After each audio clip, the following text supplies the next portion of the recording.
History of Bangladesh and World Civilization, classes 9-10. You can see here the picture of uh, several places. Perhaps one of the important picture which I can see is the picture of Wari Boteshwar, or the archaeological findings found in Bikrampur. And this is the Operaja Bangla statue, and this is the uh, national memorial situated in Sabar, and this is the pyramid which are located in Egypt. So we are starting up this book today, and we are starting from the chapter 1, and chapter 1, Introduction to History. Okay, so we're going to start by introduction to history.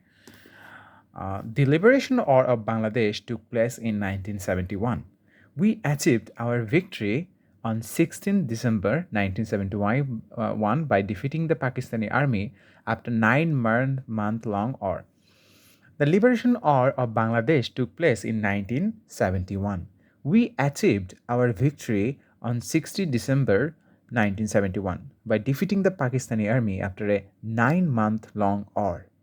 The War of Independence is a story of our glory and pride.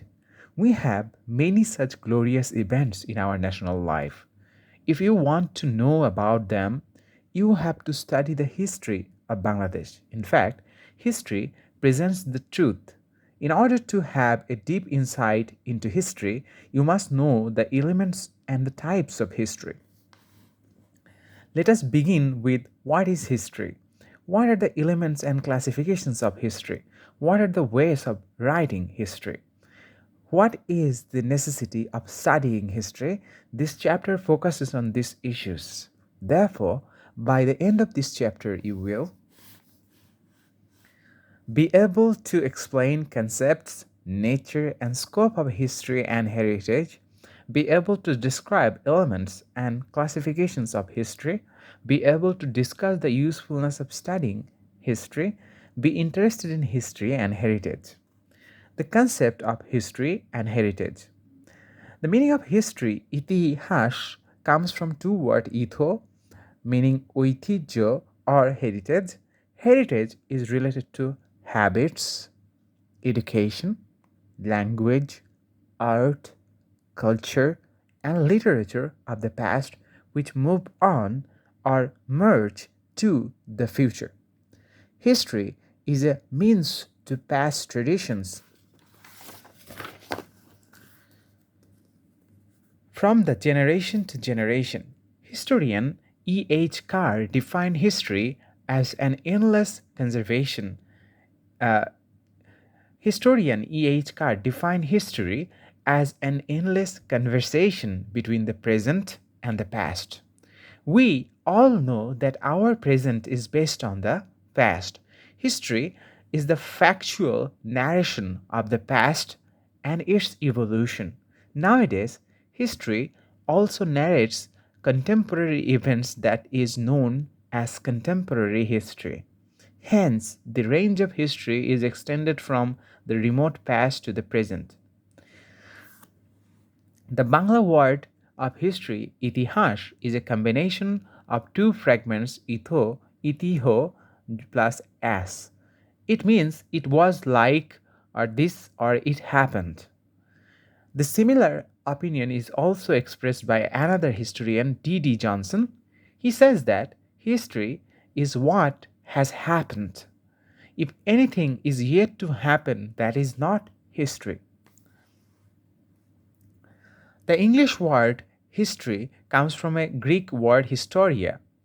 This word was first used by the famous Greek historian Herodotus in 5th century BC, who is considered to be the father of history. He used to term history to name one of his research works.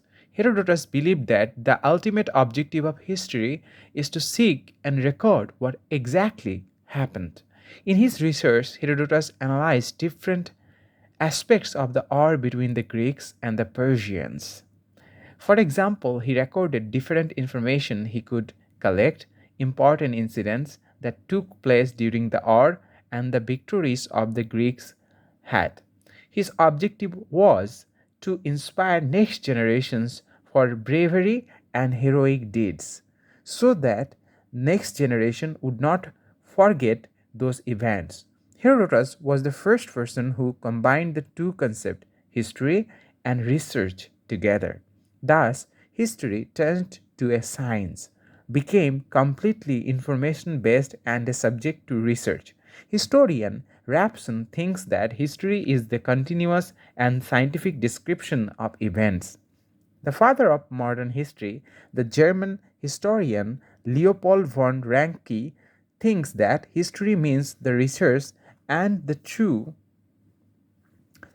History means the research and the true description of what took place. So it can be said that history means the sequential and the true description of different activities related to the evolution of human society.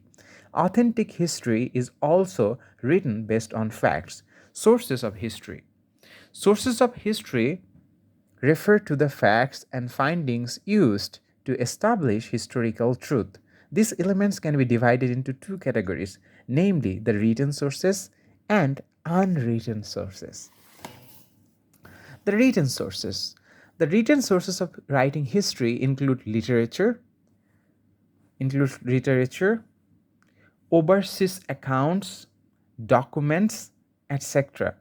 Literary works of different times are also good sources of collecting information about that particular time. For example, the Vedas, Arthashastra by Kautilya, Rajatrangini by Kalahan, Tabakat-i-Nasiri by Minhaj-us-Shiraj, Ain-i-Akbari by Abul Fazl, etc., have good historical sources.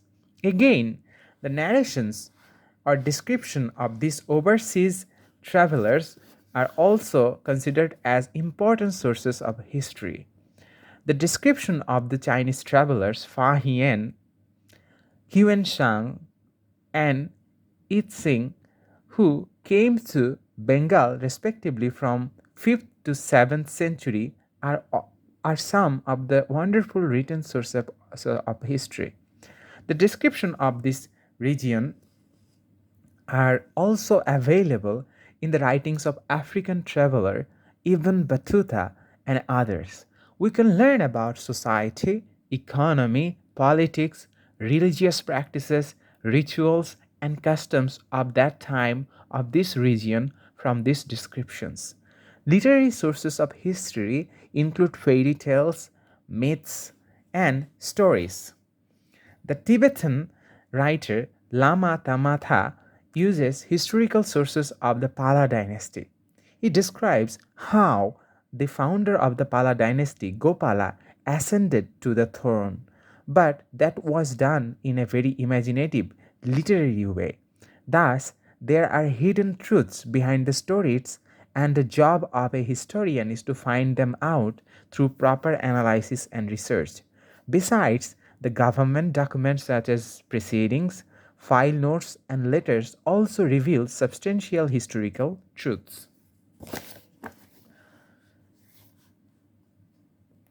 Unwritten or archaeological sources.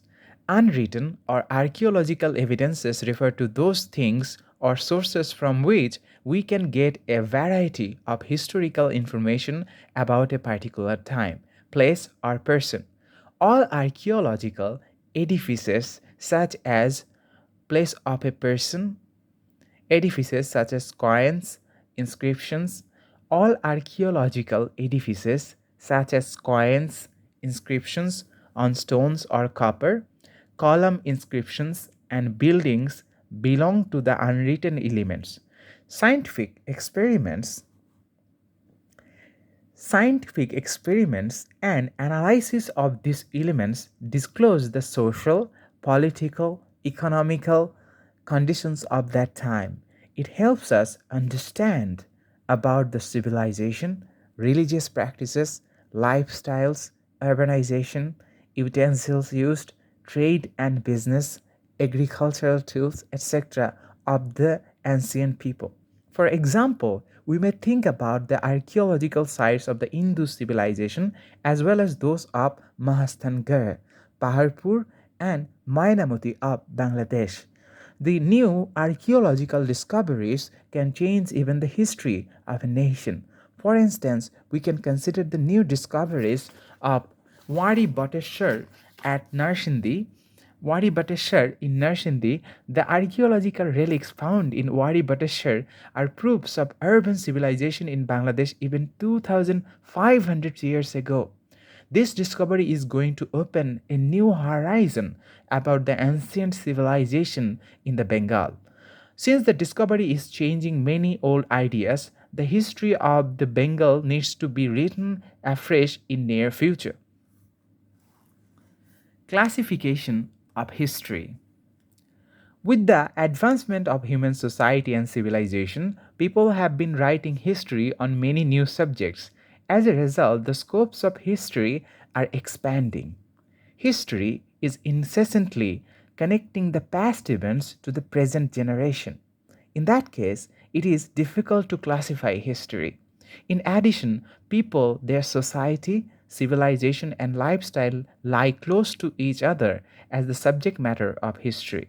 Yet, for the sake of study, discussion, and research, history can be divided into two groups: geographical history and thematic history.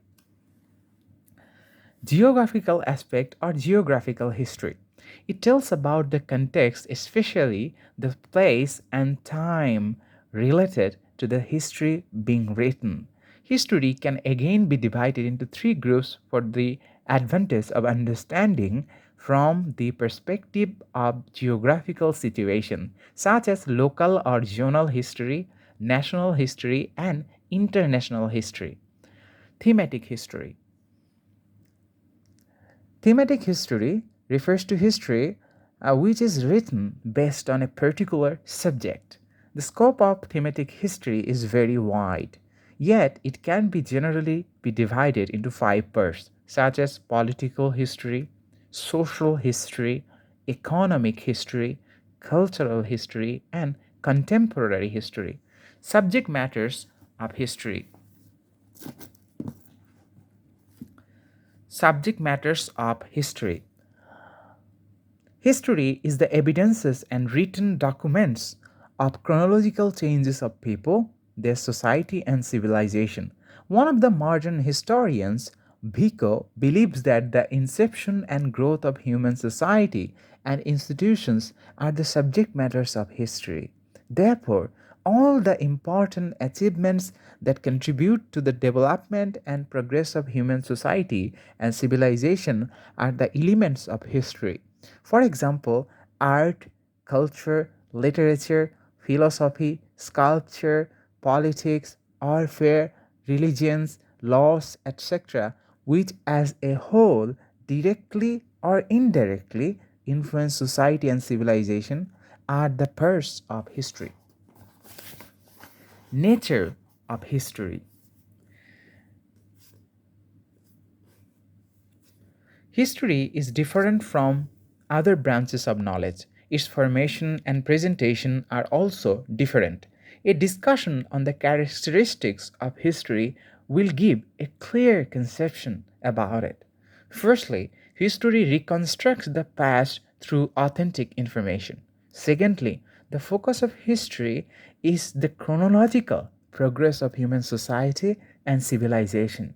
However, this information must be based on authentic sources. Thirdly, history never stops. It is dynamic and ever flowing. For this reason, it is difficult to divide history as the ancient, the middle, and modern period, etc.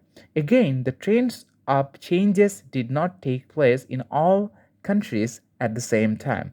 Fourthly, history is to uphold a perfect account of events that had taken place to the next generation. If the presentation of an event is not neutral, it cannot be authentic history. Scope of history. History includes everything done by human beings. The age of history is extended to all branches of human thinking, planning, and activities. The scope of history is being modified with the changes in man's thinking and activities. For example, during the first phases of prehistoric period, man's activities were limited to collecting foods. As a result, the scope of history was extended to the activities of food collection. With the passage of time, as civilization expands, so do human activities. It results in the application of more scientific approach in the study of history. Thus, every day, new branches of history are opening and expanding the scope of history. In the 19th century, though history was regarded as a subject only to study politics, after the spread of Marxism, historians started to exploring history of economics, history of social evolution, history of fine arts, etc. Necessity of studying history. History is an account based on the evolution of human society and civilization. Therefore, as a branch of knowledge, the importance of history is limitless. The study of history helps us realize the past and future. Studying history makes man predict about the future and misfortune and misfortune that may befall in future. Therefore, the study of history is essential for individual beings as well as for the country and nation. Necessity of studying history. History is an account based on the evolution of human society and civilization. Therefore, as a branch of knowledge, the importance of history is limitless. The study of history helps us realize the past and future. The study of history helps us realize the past and future. Studying history makes man predict about the future and the misfortune that may befall in future. Therefore, the study of history is essential for individual beings as well as for the country and nation.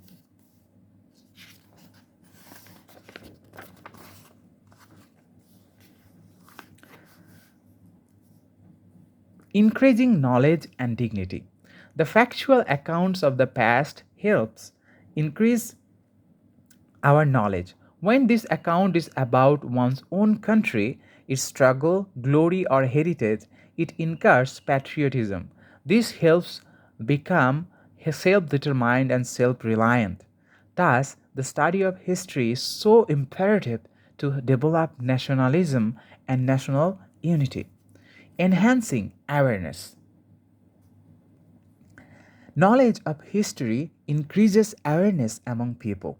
Humans can easily understand the difference between good and the bad if they know the causes of ups and downs of different communities and the causes behind them. Therefore, they become aware of the consequences of their deeds. Giving lessons from a paradigm. The applied aspects of history is unlimited. By studying history, people could learn a lot from the past events. This lesson can be applied to better the present since history teaches through examples. History is called the educative philosophy. The study of history enhances our capacity of judgment and analysis, which helps form philosophical outlook. Consequently, this grows an interest in acquiring and inculcating knowledge. Giving lessons from a paradigm. The applied aspects of history is unlimited. By studying history, people could learn a lot from the past events. This lesson can be applied to better the present. Since history teaches through examples, history is called the educative philosophy. The study of history enhances the capacity of our judgment and analysis, which helps form philosophical outlook. Consequently, there grows an interest in acquiring and inculcating knowledge.